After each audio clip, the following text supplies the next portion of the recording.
7,698।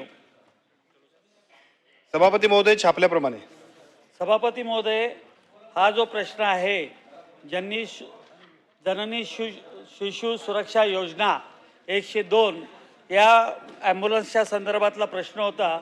प्रश्न माझा असा होता की ह्या सुरू नाही म्हणजे ही रेग्युलर प्रोसेस आहे ती सुरू आहे, परंतु याच्यात मूळ मुद्दा असा आहे की आता जी काही पहिले या डिझेलसाठी याची जी व्यवस्था केली जात होती त्याच्यात थोडीशी सुधारणा केल्यामुळं तिथं डिले होतो आणि डिले झाल्यानंतर खऱ्या अर्थानं मग त्या ॲम्ब्युलन्स बंद पडतात, 8-8 दिवस 10-10 दिवस चालू होत नाही आणि पैसे आले की सुरू होतात। पहिले या योजनेला CS अकाउंटमधून पैसे जात होते आणि त्याच्यात मग ते CS अकाउंटमधून जात असल्यामुळं त्याला कंटिन्युएशन मिळत होतं, परंतु नवीन आता प्रणाली चालू केली आहे पर्श प्रणाली, त्या ऑनलाईन याच्यात त्याला आता नवीन सिस्टीम लावलेली आहे आणि त्याच्यात पहिले पेट्रोल डिझेल घेतलं की ते बिल जे आहे ते बिल DHOनी CO कडे द्यायचं, COचं सही झाल्यानंतर ते अपलोड करायचं, अपलोड केले की मग ते डायरेक्ट पेट्रोल पंपवाल्याला त्याचे डिझेलचे पैसे जातात।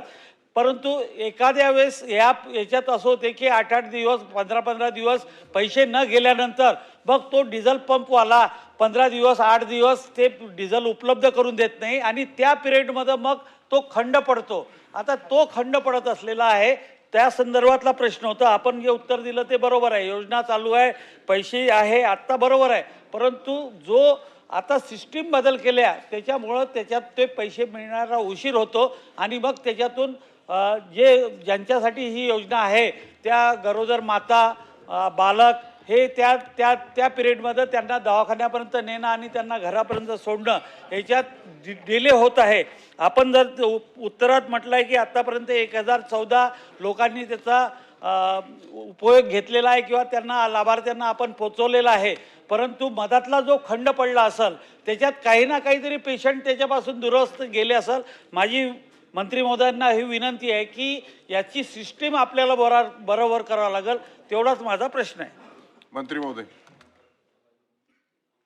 सभापती महोदय सन्माननीय खोडके साहेबांनी जो प्रश्न विचारला आहे त्याच्यामध्ये 102 ही जी काय आपली ॲम्ब्युलन्स आहे त्या ॲम्ब्युलन्सचं काम प्रभावीपणे होण्यामध्ये काही अपूर्णता आहे किंवा काही त्याच्यामधले जे काही दोष आहेत त्याच्याबद्दल त्यांनी विचारलेलं आहे। त्यांच्या सूचना आणि त्या सूचनांबरोबरच आम्ही मंडळीसुद्धा या जननी सुरक्षा योजनेच्या बरोबरीने 102चा प्रभावी पद्धतीनं वापर करण्यासाठी आम्ही प्रयत्न करतोय।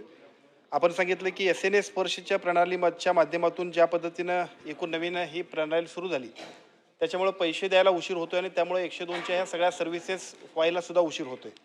SNS स्पर्श आता केंद्र शासनानं सगळ्याच डिपार्टमेंटला कंपल्सरी केलं आहे, त्यामुळे या सगळ्या गोष्टींना बंधनकारक असल्यामुळे त्याच्यामध्ये तरी बदल करता येणार नाही, परंतु बदल करता येत नसला तरी आम्हाला सुद्धा ते SNS स्पर्शप्रमाणे सुद्धा लोकांना या सेवा देत असताना कुठं प्रॉब्लेम होऊ नये यासाठी ज्या काही गोष्टीचा अंमलबजावणी करायला पाहिजे त्यासाठीच एक नियमित अशा पद्धतीचं काम करण्यासाठी आपल्यासोबतच आम्ही बैठक घेऊ।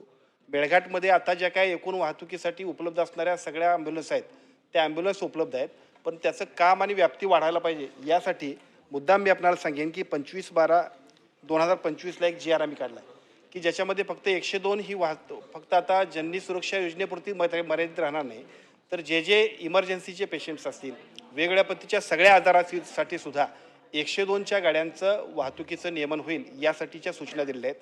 त्याचबरोबर जी ऑनलाईन प्रणाली करणारी जी काही एजन्सी होती त्याच्याबद्दल सुद्धा काही तक्रारी होत्या त्याची सुद्धा आपण चौकशी लावली आहे। उद्देश इतकाच आहे की 102ची गाडी ही लोकांना 108 पेक्षा सुद्धा प्रभावीपणे उपयोगाला येते, का तर ग्रामीण भागामध्ये पटदिशी उपलब्ध होणारी ही व्यवस्था आहे, त्यामुळे त्याची सुद्धा गतिमानता आम्ही वाढवतो।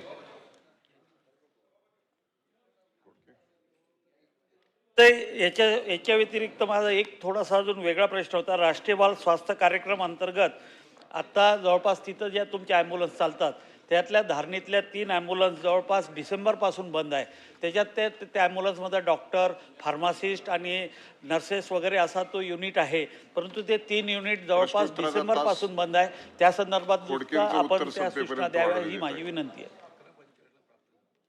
सभापती महोदय सन्माननीय खोडके साहेबांनी सांगितलेल्या सूचनेप्रमाणे धारणीच्या परिसरामधल्या ज्या काही 102 अथवा बाकीच्या गाड्यांचा जो विषय आहे पुढच्या सोमवारीच याच्याबद्दलची बैठक आपल्यासोबत आम्ही घेतो आणि ज्या ज्या दुरुस्ती करायला पाहिजे ते करण्याची जबाबदारी मी घेतो। प्रश्नोत्तराचा तास संपलेला आहे।